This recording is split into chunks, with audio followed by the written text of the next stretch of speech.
Thank you for joining us for this special report. I'm Nancy Alvarez. This afternoon, we are coming to you because we are hearing from the families of two of the victims killed in that mass shooting spree in Pine Hills last week. Their attorney, Mark Nejame, will also be addressing the incident. We're going to be hearing from these families for the first time. You are looking at a live picture now of Dylan Lyons' fiance and his mother holding a pillow with his face on it. A very emotional scene already at this news conference that hasn't even begun yet. So again, we are waiting to hear from Mark Nejame, the attorney representing two of the families. He is there right now. Let's listen in. My condolences to all you from the media out there. You lost a friend and colleague and had another seriously injured, and have had to report on the killing of a beautiful 9-year-old child as well. You grieve along with our community and country over the loss of these beautiful souls. The media has been routinely and roundly maligned and criticized over the last several years. Allow me to take a moment to share how thankful I am to you all. I've had family and many friends and acquaintances amongst you for many decades. Almost to a person, I've known you to be amongst the most ethical, hardworking, honest, committed, and truth seekers out there. When a brother of yours was murdered, another was shot, and when an innocent, sweet child was killed, it is a painful and poignant reminder of how important and at times dangerous the work you do is. It's one reason I'm thankful that you all are here today, that we're all thankful that you're here today, to make certain the truth gets told. Gun violence in America is a sickness, a disease that has infected our country like no other. Today is March 2nd. As of a week ago this year, 6,278 people have already died from gun violence in the United States. Of these numbers, 227 were teens and 36 were children. As of last week, there had already been 84 mass shootings in the U.S. Once again, Orlando was added to that ignoble list. I've been blessed and humbled to be the attorney for the Major and Lyons families. Each independently reached out to me to represent them as they were dealing with the unimaginable and unthinkable. Brandy and Tokyo Major lost their beloved daughter, Tiana, who they lovingly called Yana.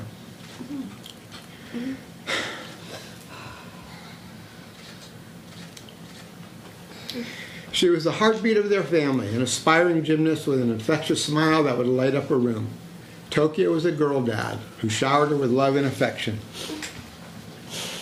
The last time he saw his child alive was when he was with her in the back of a medical transport as she was being rushed to the hospital after her little body had been shot twice, her life force leaving her. Yana and her mother, Brandy, were best girlfriends. Yana liked to get pretty like her mother, and the time they shared with each other was the greatest joy to both of them. The last time Brandy saw her beautiful child was when Yana was being taken to the ambulance, her small body bloodied after being shot. Brandy had cradled and tried to protect Yana from the gunman, even being shot herself.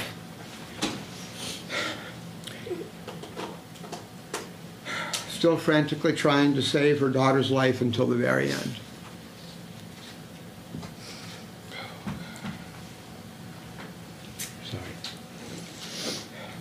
Dylan was your colleague, friend, competitor, and professional brother. He loved being a journalist, his dream job, and was living his best life. He and his father, Gary, were the only men in the home they shared, surrounded by a family of women and children. They were quite close. His mother, Beth, is devastated. They were especially close, such a strong bond between mother and son that was as strong as it was beautiful. He was a father figure to his niece and nephew and the unifying strength of his family at only 24 years old. He was engaged to the love of his life, Casey. Their love is the kind of story that romance novels get written about, except their love story was boundless and true. Both the Major and Lyons families, each having learned of the other's tragedy, wanted to meet one another. This was arranged by me as I had gotten to know both families, having spent endless hours with each, and coming to know all of them as being truly kind, loving, and wonderful people. Each came from different backgrounds. The Majors are a hard-working, blue-collar, younger black family living in Pine Hills, one of Orlando's more modest neighborhoods. The Lyons are a white, Jewish, white-collar, somewhat older family living in Windermere, one of Central Florida's wealthier towns. Race, creed, color, socioeconomic status, or age made no difference and makes no difference. The common grief and loss with children taken from both families by the same killer connected and bonded them with an instantaneous love for one another. Gun violence is indiscriminate, and when it strikes, it kills and devastates everyone equally. I've seen a lot in this long career, but being witness to these two beautiful families meeting is a memory that I will hold forever. When they met, they instantly embraced, hugged, and sobbed with each other. They wouldn't let go of one another. The bonding carried over into the private room where we all went. The mother sat next to one another. The father sat next to each other. Casey, Dylan's beloved fiancée, was in the middle. Rachel, Dylan's sister, sat at the end. The mothers clutched hands and never let go of the other's hand for almost 3 hours. They've hardly let go of each other since. The fathers hardly stopped talking to one another for the entire time. They all lifted each other up with loving embraces as one or the other would alternately need it the most. Tears were endless, but there was some laughter too as memories were shared. Sobbing, wailing, empty stares. The full gamut of pain and grief filled the room. The love that filled their hearts for one another was real and palpable as a result of both families having lost their beloved children, fiancé, and brother to the same murderous person who had needlessly shot their loved ones to death. They were now members of a club that no person would ever wish to be a member of, and that is one who has lost a child or fiancé to gun violence. Both families are unified in their quest to bring attention to gun violence in America and the insanity that has gripped some politicians and others over this issue. They are sickened over what they believe has been the exploitation of their children's deaths by Governor Ron DeSantis and Senator Rick Scott. Both politicians have taken to the podium, deflecting the issue of gun violence in America and their support of essentially insane, barely restricted gun laws and open carry legislation, which will only cause more needless and innocent deaths. They have intentionally or ignorantly suggested others may be blamed for gun violence and the causes that led to this murderous rampage, when it is actually the belief that it is their own policies and rhetoric that enables such behavior and actions. I will not dignify the killer by mentioning his name, but Governor DeSantis and Senator Scott have intentionally and with what appears to be malice conspired with one another in a coordinated effort to paint a false narrative, defaming and somehow accusing the state attorney, Monique Worrell, for some responsibility here. Shame on them. They claim that this murderer had no convictions, despite multiple arrests. Well, the reason there were no convictions is that they were all juvenile offenses, happening before he was 18 years old, and no juvenile offenses in Florida carry a conviction pursuant to Florida law. Florida statute 983.35 sub 6 specifically states that an adjudication of delinquency by a court with respect to any child who has committed a delinquent act or violation of law shall not be deemed a conviction. Simply put, a juvenile adjudication is not a criminal conviction. One would think that a governor and a U.S. senator who used to be governor should at least know the basics of Florida law. Are they lying, or are they intentionally trying to deceive the public, or merely just ignorant? No juvenile in Florida, let me repeat that, no juvenile in Florida who has gone through juvenile courts has a conviction on their record. And DeSantis and Scott's twisting the truth seems to be nothing more than an attempt to pervert the truth and deceive and mislead the public.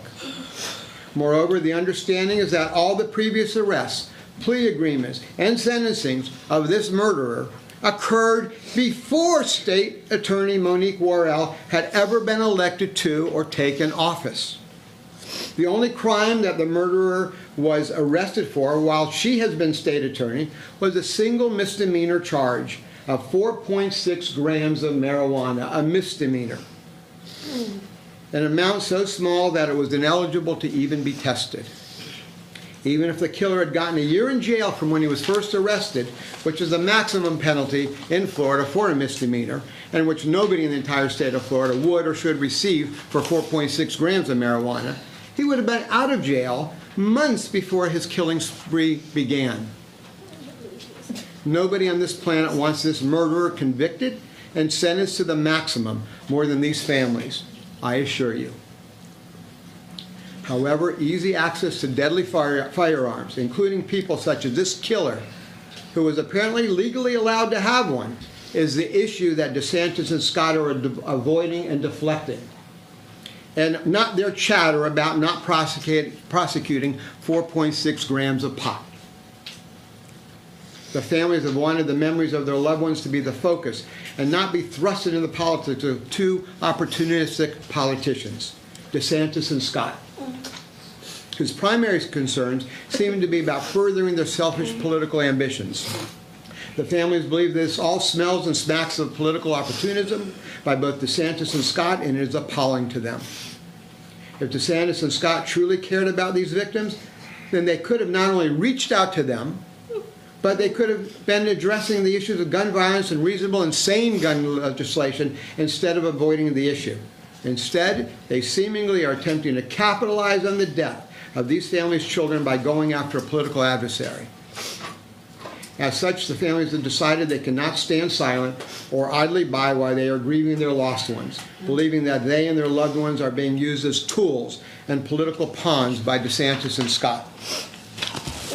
The families are united in their disgust over Governor DeSantis and Senator Scott as they seem to be exploiting their dead children for their own political agendas, twisting the facts as to mislead the public as to the reality of the situation.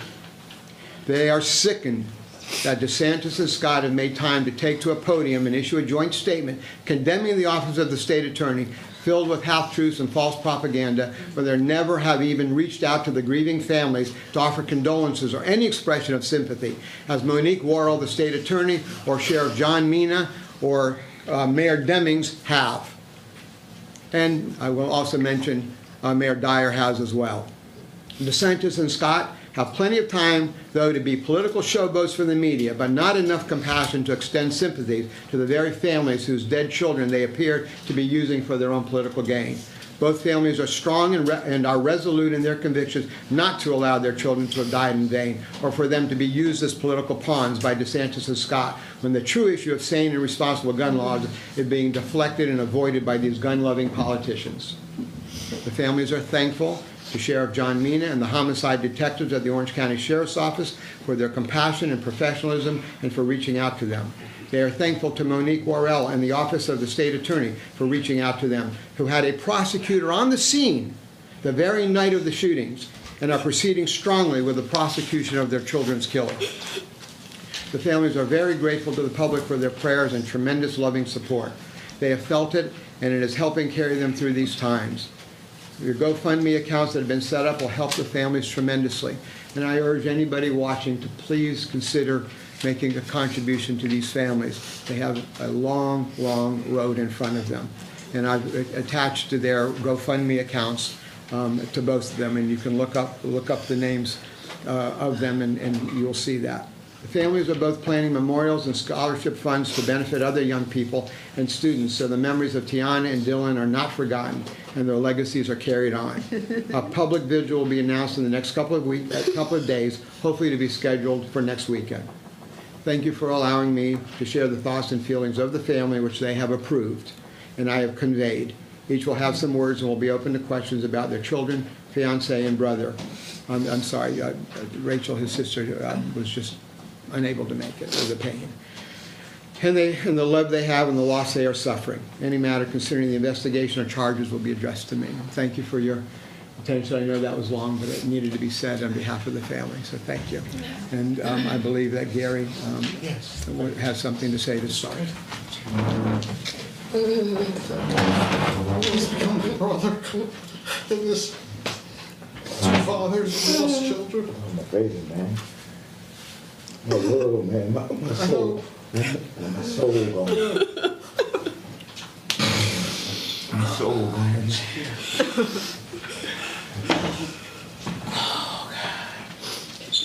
moment, please.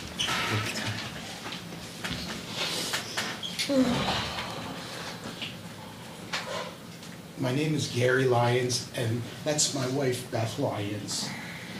Dylan Lyons is my only son. He's a devoted son, and it's impossible to describe the relationship he had with my wife. I was often the third wheel in their relationship. Dylan has 2 older sisters and a nephew and a niece. He was a stand-in father to them because their father wasn't in their lives. He took them to the parks, he planned trips for them and bought them anything they ever needed. And then Dylan found the love of his life in Casey. She's been like a daughter to us. She'll forever be with us. Dylan so much wanted to be a husband and a father, and he often talked about that to me.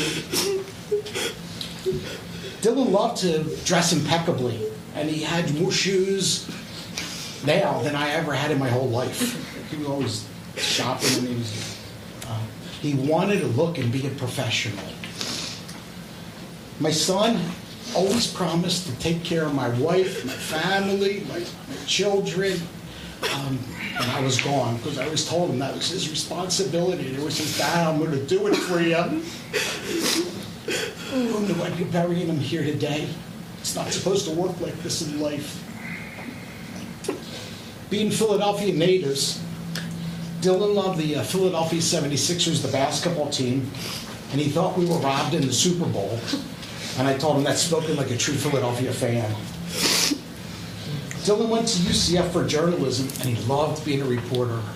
Just loved it. He always told me he wanted to tell the story for the people. He had unmeasured compassion for people. In the 3 years that he was in Gainesville, he was very active with the Ronald McDonald House and their media efforts. Dylan often talked about wanting to be the next David Muir, and asked when he was going to retire so he could move in. At some point, we're going to have a memorial for Dylan at UCF. He had some wonderful professors out there who molded him not just in journalism, but as a person. I lost my train of thought, sorry. In the Orlando Sentinel, I saw that Governor DeSantis and Senator Scott had made some comments about this case. As parents themselves, I was shocked that they couldn't take 30 seconds out of their time to just call and say, I'm sorry for the loss of your child. How horrific of an emotion. We heard from Mayor Demings, we heard from Monique Worrell, we heard from John Mina, who all were very sympathetic to us in our time of grief. And we were very appreciative of that, but to have our state, our governor and our senator not even reach out. He was there at Disney, taking back the Disney district, but he couldn't call for 30 seconds. Earlier this week, we had an opportunity to meet Tokyo and Brandy and listen about Tiana. We listened as they told us how Tiana excelled in gymnastics, school, and her close bond with Tokyo. Our families are bonded through life through this tragedy. You know, it doesn't make a difference if you're black or white, if you live in Pine Hills or Windermere, if you're Democrat or Republican. Gun violence hits all of us the same.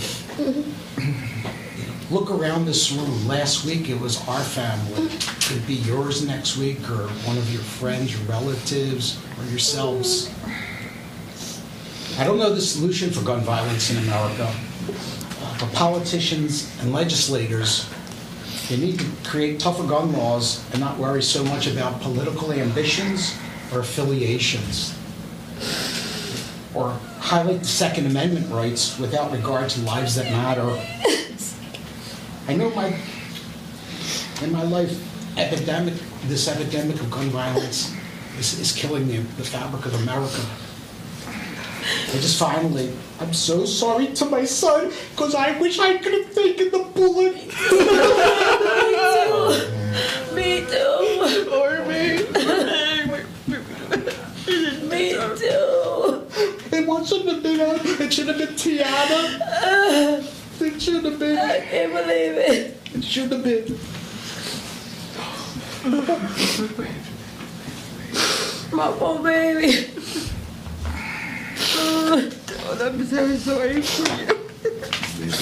Yes, my baby, Tiana Judy Marie Major, my Yaya. She had a dream. She didn't have a dream just for her. She loved everybody. She had a dream. She had a desire to help people and do for people. She wanted to be remembered for the love that she gave. She also wanted equality for homeless people, and she wanted to give to all the little children that needed stuff. Like, she was just my heart, my angel. Like, and I'm gonna miss her so much. I can't do this. I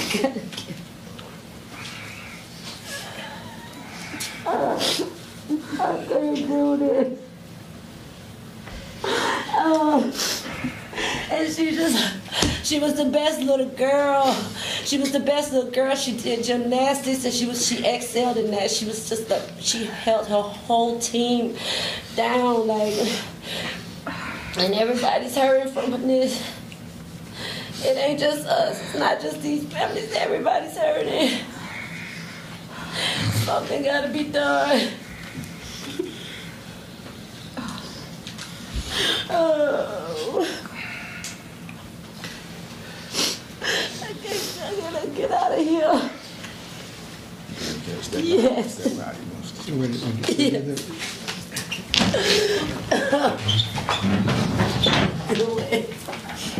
I can't do it. I'm sorry. Well, let me see if she's coming back.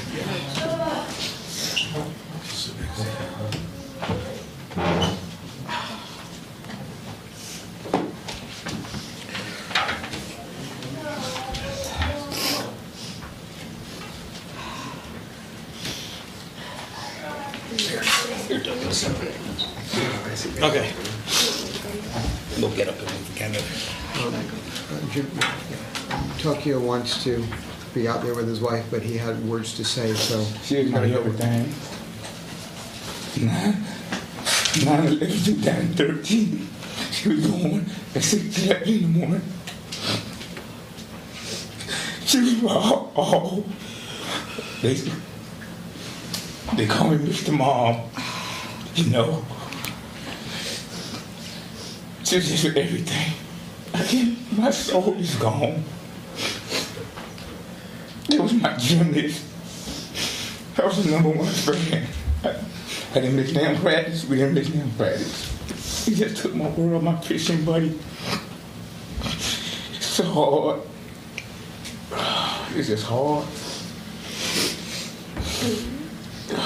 It's hard, man. That was my everything. I just want the world to know that. Until we meet again, yeah. Daddy love you. Daddy love you, baby. To my world, man.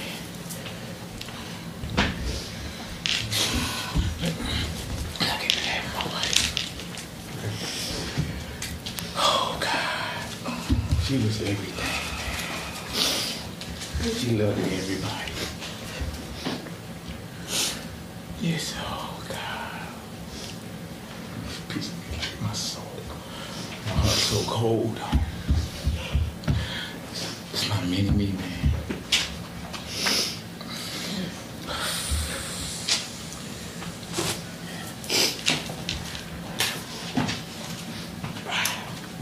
Yeah.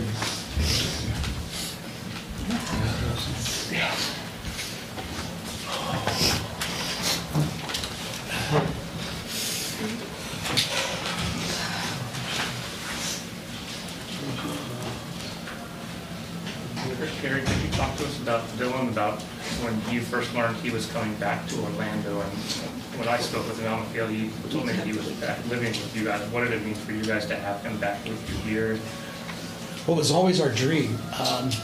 We've lived in Orlando for 6 years, and the first 3 years out of UCF, he was up in Gainesville.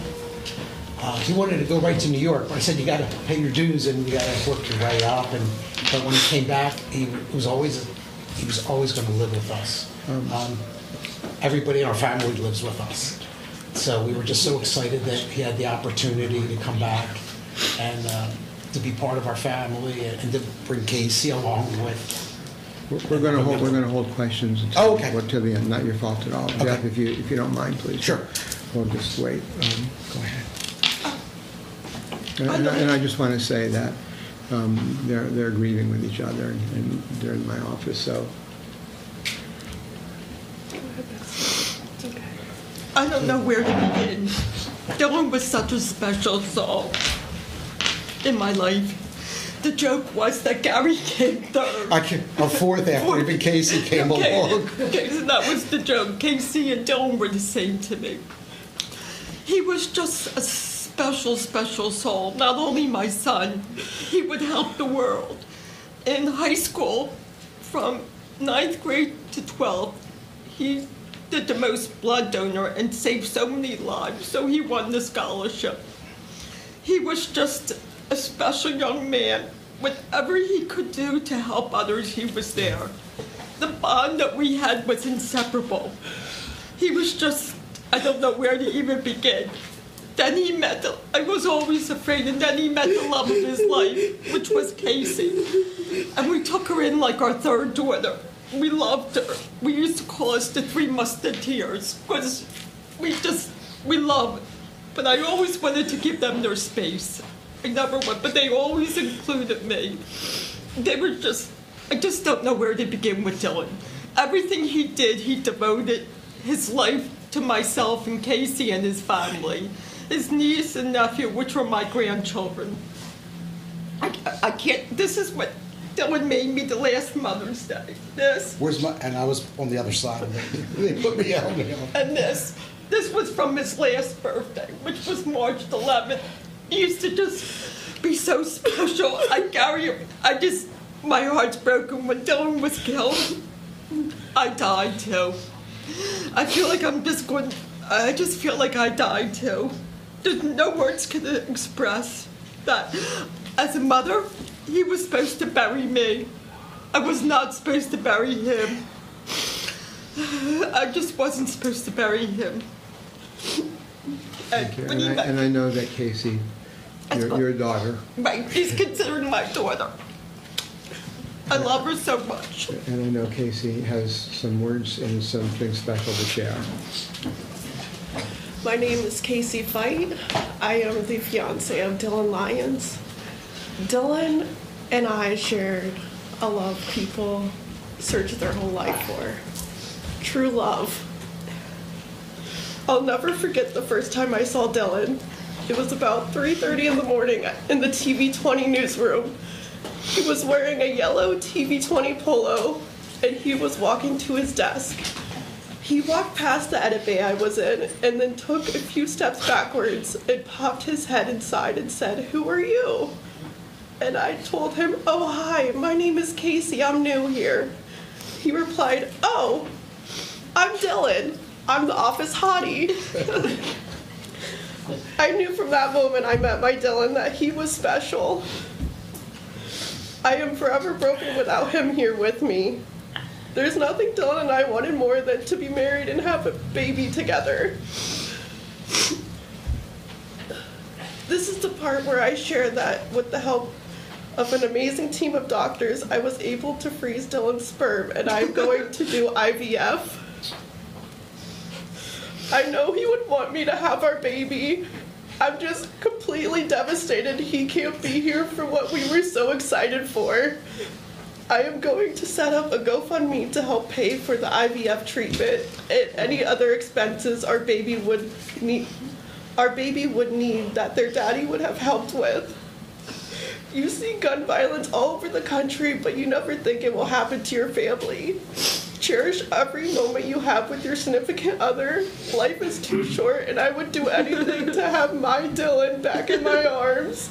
I love you forever and always, my love.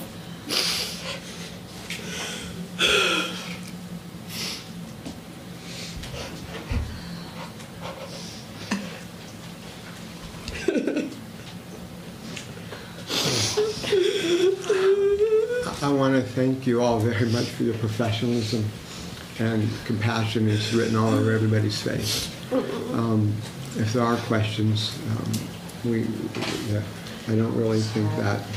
Mark, can I say one thing? Of course you can. There's a special person that I'd like to recognize that Dylan really loved in the mile. It's Taylor. Taylor, I would like you to recognize you. As Dylan always admired you with your relationship with your family. You felt a lot of, even though you didn't talk a lot, but he loved you a lot, Taylor. They talked a lot about you. They talked a lot on the night side. Oh, you did? They did. They always played around together. But I'd like to friends. thank you that he really loved you, Taylor. I just wanted to recognize Taylor. Yeah, me too. Casey did too.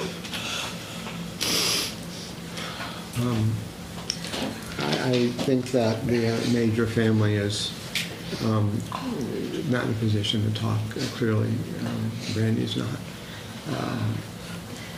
I think most of this has been answered, and I don't know if there's a whole lot actually that could be answered, that question, but we're available for questions if you have them. Gary, Beth, Casey, condolences to the family of the uncle here. So a lot of people want to know about services or a funeral or any kind of thing you're going to be doing, whether they're local, out of state. The services are going to be private for the immediate family, and at some point we're going to have something at UCF because he had just a great experience there. He had a beloved professor, and we want to honor his memory with something at UCF. Beth and my other daughters attended a candlelight vigil that they had out there, and Casey too. Well, she's my daughter too, so it's the same thing. But we want to do something out there. And I can speak, I think, for the Major family, that they will be doing a service, but then there's going to be a public vigil, which will be both of the families joining together in the public. And we're in the process of doing that now. We believe that it will probably take place next weekend for the community and for all that would like to come, but we'll have the detail worked out by end of day today or tomorrow. We'll, of course, notify you all. Mark, by next weekend to be the 10th, 11th, that Yes, weekend? following this weekend, yes. Yes. But and it will likely be on Sunday. There will be some private family matters going on that Saturday, so we think that Sunday will be either Friday evening or Sunday day, we think. I'm so sorry for your loss. I'm Valerie. Do you think there needs to be changes in the field of journalism? With what regard? Regards to safety. Yeah, I do. I'm going to be working with UCF to make it safer for reporters. So my son is not killed, so I'm going to be an advocate for that, yes. We're working on it, but we'll soon be, we don't know how it's going to come out, but we are, yes. I believe that. That was a stand that I do want to take for other reporters. So no other mother has to go through what I'm going through.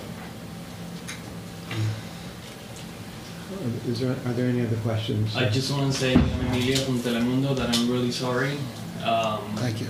I didn't get to meet him well, but I saw him in the field, and he reflected professionalism to the highest, and so I'm sorry.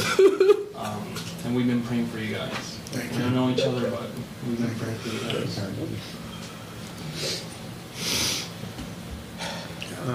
If that's it, I'm going to escort them to my office, and you are welcome to stay or not stay, and we'll be available. I think you all have pictures that you can run as you choose to, and we'll be available for if you have any calls or anything later, you know how to reach me. Thank you all. I beyond words appreciate your professionalism and your compassion, and it says a lot about you all, so thank you.